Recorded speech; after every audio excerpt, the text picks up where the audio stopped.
Doktif yang suruh kerja potang-pantai ngebalikin duit masyarakat. Orang yang salah lu, yang nipu lu, ngapain doktif yang gantiin? Kan gitu guys. Dan itu diakui ya, kemarin sidang di depan dokter-dokter kita sidang guys. Jadi dia sidang Zoom ya, dia sidang dari tahanan Polda Metro Jaya. Jadi dia di Zoom tuh. Jadi dia Zoom meeting, dia disidang sama dokter-dokter. Ada 3 dokter yang menyidang, di situ pun ada dokter sebagai pelapor. Ya, jadi di sini dokter melaporkan ada dugaan oknum dokter. Ya, oknum dokter ya bernama Richard ya, yang diduga melakukan penipuan kepada masyarakat dengan menggunakan nama dokter. Nah, ini ya, jadi kenapa dokter laporkan? Jadi ada pelajaran. Ya, ada pelajaran. Kenapa? Karena etika sebenarnya dokter itu tidak boleh melakukan flexing. Itu aturan etika, guys. Ya, tapi dari dulu si DRL ini kan selalu melakukan flexing. Begitupun dengan DRG, tapi sekarang kan sudah enggak tuh. Kalau dokter lihat sih sudah enggak. Jadi tidak boleh sebenarnya. Ya. Tidak beretika, tapi tidak ada teguran. Nah, kalau itu oke lah, masih flexing, masih belum begitu merugikan masyarakat, tuh hanya etis. Tapi kalau sudah melakukan dugaan penipuan, ya seperti jual produk yang seolah-olah dikasih stiker tomat, merugikan ratusan miliar lah, masa nggak disanksi? Gitu loh, dia menggunakan nama dokter loh, plus PhD, gelar ijazah palsu. Ya, tapi untungnya guys, pada saat di sidang dia nggak mau pakai PhD, karena di situ majelisnya tuh ada PhD asli. Jadi di situ kalau nggak salah ada namanya Dr. Erven. Dr. Erven, SHMH, SH, Dr. Erven SHMH PhD. Pokoknya ada PhD-nya gitu namanya. Gitu kalau nggak salah. Jadi ada PhD gitu. Jadi si DRL ini nggak berani. Jadi pada saat di sidang guys, lucu banget tak ceritain ya sambil ngobrol-ngobrol. Jadi dokter tuh kaget ceritanya. Kan ada jadwal sidang. Nah, pada saat di sidang dimulai itu ada Zoom, ada TV gede gitu di ruangan situ, TV gede. Di situ ada Dokter Nanang Masrani. Dokter Nanang Masrani karena beliau lagi haji, ya, beliau lagi haji, kita doakan. Nah, ini kan dari kacamatanya dokter kelihatan tuh, ada yang baju yang perutnya kayak nongol gitu. Nah, itu yang namanya Riko. Dari kacamata kelihatan. Ayo bergeser. Nah. Jadi tadi gimana tadi guys? Ini ke distract nih sama perutnya si Riko nih. Perutnya Riko tuh bikin orang ini aja. Nah, jadi kaget dokter tuh ngeliatin loh, kok ada DRL di situ, dia bisa Zoom meeting. Nah, yang jadi pertanyaan dokter di situ dia pakai wig guys. Emang boleh ya di dalam tahanan pakai wig? Nah, terus setelah dokter tanyakan, bilang ya kalau persidangan sih boleh dok, tapi kalau di dalam tahanan nggak boleh. Gitu. Jadi di sana pada saat Zoom meeting itu dia tidak menggunakan kuplo guys. Kan kalau foto yang beredar di dalam tahanan tuh kan dia pakai kuplo tuh pada saat apel itu. Yang apel pada saat dipanggil mungkin dia apel. Nah, dia pakai kuplo, tapi pada saat Zoom meeting ya Sunil nggak mungkin kembalikan uangnya. Iya, nanti udah dibahas itu. Oke, jadi setelah itu jadi dia bingung loh, kok dia pakai wig gitu kan. Dan ternyata tidak apa-apa. Kenapa? Karena itu hanya sidang aja. Jadi nanti kita lihat pada saat dia perpindahan dari tahanan Polda Metro Jaya ke Lapas Tangerang. Kenapa Lapas Tangerang guys? Karena domisili doktif di Tangerang. Itu kan murni laporan doktif ya. Jadi sesuai dengan domisili doktif itu di Tangerang.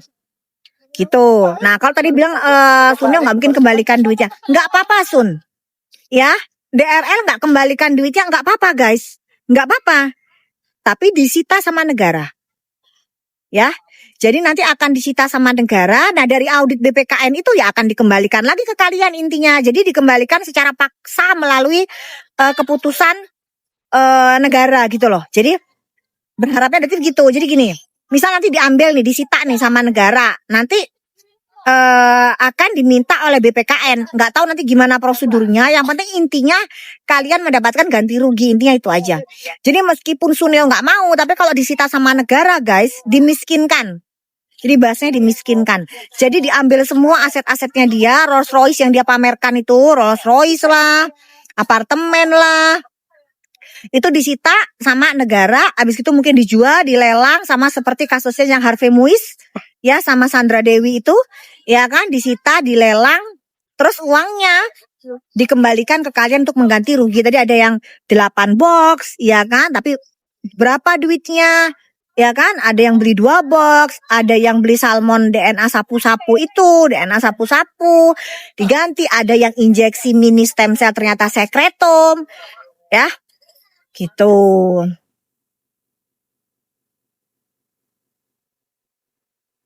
Suneo itu apa itu? Orlin. Oh iya, Orlin. Nah, benar betul Kiara. Jadi Orlin itu juga gitu ya. Jadi Orlin itu dia bohong banget. Namanya itu nih, Doti mungkin kalau ada yang record boleh. Karena Doti itu pengennya dilaporin, jangan Doti mulu yang ngelaporin. Dan laporannya jalan. Kalau Sunio yang ngelaporin nggak jalan. Bokir yang ngelaporin yang di Medan nggak jalan. Ya, kenapa? Karena yang Doti sampaikan tuh fakta, termasuk si Orlin ini. Orlin ini kalau nggak salah ya, nama ownernya Sri Semiati.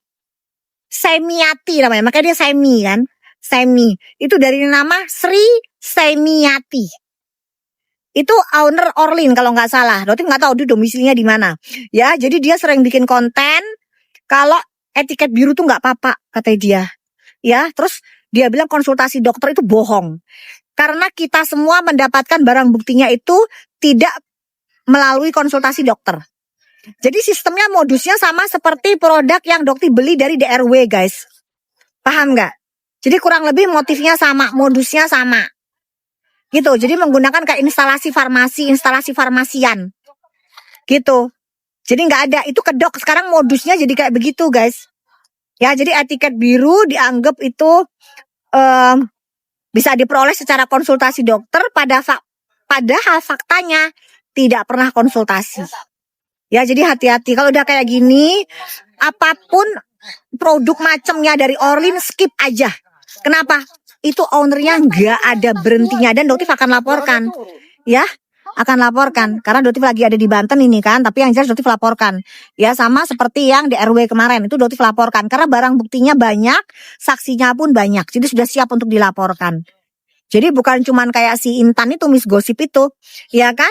Yang beli satu, abis gitu isinya diganti, dirubah sendiri, hasil labnya dirubah. Oh nggak gitu kalau cara mainnya Doktif. Cara mainnya Doktif itu semua orang tuh, masyarakat tuh beli, ya. Habis itu kita kumpulkan, kita jadikan bukti. Asli. Nggak ada yang namanya manipulasi. Nah kalau si grupnya si Intan, grupnya Nepos, ya grupnya si geng mereka, itu pengen banget memenjarakan, pengen banget masukin Doktif, ya grupnya si Bokir, Justiper, ya. Tapi dengan cara-cara yang hina, fitnah, keji. Nah kalau Doti mah ketawain aja, tosok aja jalanin kalau bisa. Emang dipikir Doti tersangka malu? Nggak ada tersangka dari kasus yang dugaannya dimanipulasi, kasus yang dikondisikan, ngapain malu? Toh nanti juga nggak akan jalan. Dan terbukti kan nggak akan jalan. Dokter jalan tuh P21. Makanya Doti sampaikan kepada Nepos ya, Fitri Tantrum. Ya, tolong kasus yang sudah kamu markusin itu yang di Medan kamu selesaikan. Jadiin P21 kalau bisa. Gak bisa kan? Karena emang Bokir Justiper. Semua laporannya Doktif nanti ya bakalan jalan. Tinggal tunggu waktu, termasuk ke SS lah, kemana-mana. Tapi karena Doktif itu melalui jalan yang sebenar-benarnya, ya, jadi memang kayak kure-kure dan penyidik juga gak ingin gegabah. Gitu. Jadi kalau misalnya sudah P21 ya nggak akan ada istilahnya kayak ada serangan balik gitu guys ke penyidik. Udah gelap loh. Udah gelap. Guys, ini udah gelap, kita udah maghrib ya. Kalau Dotif lagi nggak sholat. Kalau Dotif lagi nggak sholat, ha? Hujan. Emang Pak tuh takut sama air hujan? Hujan itu ada tempat waktu yang mustajab untuk berdoa. Buat ini. Iya, jadi saat hujan ini saat yang tepat untuk kita berdoa. Makbulan di doanya Pak, mustajab. Waktu-waktu yang mustajab untuk berdoa ada saat hujan juga turun. Terus doa orang teraniaya. Orang yang dizolimi, betul. Ya, oke. Guys, kenapa? Oh, nggak SS, nggak semudah itu lah nangkep orang, guys. Jadi sekarang ini yang jadi masalah Doti itu gregetan sama surat yang ada di Pengadilan Negeri Jakarta Selatan. Nah, jangan sampai nanti ada dugaan gratifikasi dari SS ke Pengadilan Negeri Jakarta Selatan ini yang Doti lagi kejar, ya. Jangan sampai ada dugaan begitu. Ya, kenapa kok suratnya mandek? Ini ada apa dengan Pengadilan Negeri Jakarta Selatan? Gitu. Ya, tapi nanti kita tunggu ke preskon di hari Senin. Dotif akan preskon di hari Senin. Nanti kita lihat, Doti mau healing-healing dulu. Ya, besok Doti mau main yang namanya banana boat. Kita bakalan berlima, bakalan dijeburin ke laut ya Pak ya? Siap ya Pak ya? Aji kendor. Gitu. Bebas ya. Oke? Enggak, nanti jadi jelek. Aji kendor. Hah? Guys, jangan lupa ya. Ini di follow akun amunisi. Enggak ada. Iya, kalau persekusi memang sempat pokoknya jalan aja, lihat aja karena di lapor juga lagi diproses. Pokoknya nanti tunggu preskon deh. Dotif akan menanyakan di preskon itu sehingga nanti mungkin akan lebih cepat diproses di Polda Metro Jaya dan di di Pengadilan Negeri Jakarta Selatan. Gitu ya. Nah, buat para haters-hatersnya Doktif, banyak minum obat penenang ya. Karena kalau pengen Doktif ditahan nggak akan bisa. Otak, nggak akan bisa. Iya. Ya, karena Doktif nggak pernah berbuat salah, berbuat keji, manipulasi data, jualan produk berbahaya. Nggak pernah, Jer. Gitu. Jadi kamu harus banyak minum obat penenang. Ya, sama kayak Sinepos. Ya, banyakin obat penenang. Ya, jangan lupa takut. Doktif ngelihatnya stroke kamu tiba-tiba. Karena Doktif nggak salah. Doktif ini adalah dokter yang independen dan tidak pernah dari Doktif disumpah. Nggak pernah jualan produk yang berbahaya. Ya, gitu. Dan nggak suka yang namanya validasi, haus validasi ke tempat-tempat. Doktif itu ke Palestina kurang lebih 12 tahun yang lalu. Iya, pamer-pamer mau ngasih segini miliar, nggak perlu. Ya, makanya agak sulit kan menemukan jejak digitalnya Doktif, karena bukan tipe karakternya Doktif untuk begitu. Diakui, dipuja-puji, kaono. Ya, bahkan kalau perlu nggak kenal. Maka Doktif kok bisa dibalik itu ya, seandainya bisa dibalik kembali menjadi orang yang nggak dikenal tuh lebih nyaman, guys. Kemarin ketemu sama ngobrol sama Bang Atta Halilintar. Ya sih Dok, memang kadang-kadang kita kalau kemana-mana kan jadi jadi privasinya jadi kayaknya gimana, tapi kan ya itu resiko gitu. Tapi kalau ditanya lebih suka yang mana, lebih suka jadi orang terkenal atau enggak sebenarnya guys, karena Doktif bukan tipe orang yang senang dikenal. Kalaupun Doktif mengadakan acara-acara bansos itu pasti 1000% pakai nama orang, nggak pernah pakai nama Doktif pribadi dari dulu. Itu prinsip dari dulu. Kalian tahu dulu Doktif itu yang mendirikan, kalian boleh tanya ke anggota dari Wali, band Wali. Ya, Wali Care Foundation itu Doktif dulu. Ya, inisiatornya. Ya, Wali Care Foundation itu salah satunya.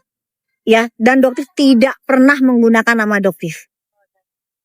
Nah, gitu. Jadi buat kalian yang kayaknya kalau benci sama Doktif seolah-olah kayak Doktif itu cari pamor, cari validasi ya, Pak ya? Iya. Ini nggak butuh itu, ya, gitu, guys. Ini udah gelap, ini juga udah tuh flip lagi ya, kalian bisa lihat udah gelap di sini nih tuh. Jadi buat kalian yang pengen nyenengin istrinya, ya, pengen menyenangkan istri daripada nyenengin apa namanya tuh enong-enong, ya nggak sah, yang ada rezekinya tambah seret, nih bawa ke sini, ya.